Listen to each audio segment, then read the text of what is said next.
overview of the week for this Sunday is the book of Ruth. Only 2 books in the Bible receive their names from women. Ruth is obviously one of them, Esther being the other.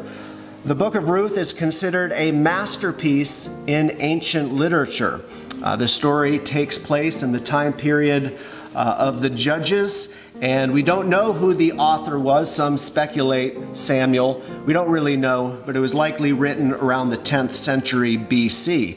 The book of Ruth tells of this woman, Ruth, a Moabite, who accepted the God of Israel. After the death of her husband, who was of the tribe of Judah, she decides to stay and live with her Jewish mother-in-law, Naomi, because Naomi had instructed her, I have nothing here for you. I have no other sons. Your husband is dead. Go back to your people, the Moabites.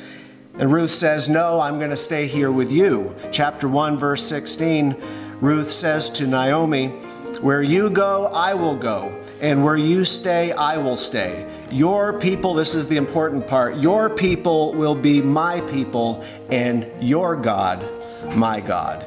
So the book of Ruth tells us several things. First, that being an Old Testament Jew wasn't as much about your Israeli bloodline as much as it was about your faithfulness to the God of Israel. Again, Ruth was a Moabite.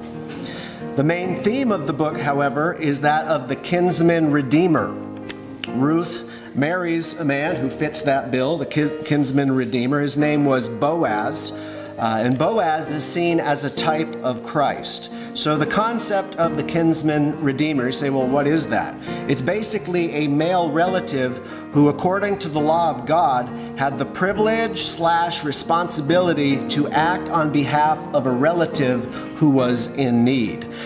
So he was to help or redeem them. And in the New Testament church, we recognize Christ as our kinsman redeemer because he is our relative. He is our brother, according to Hebrews 2:11. He also redeems us because of our great need, and he's the only one who is able to do that. So this is really a great story, but in conclusion, Boaz and Ruth end up giving birth to a son. His name is Obed. He is the father of Jesse, who is the father of David, Israel's great king. And because of that, Ruth is included in the genealogy of Jesus Christ.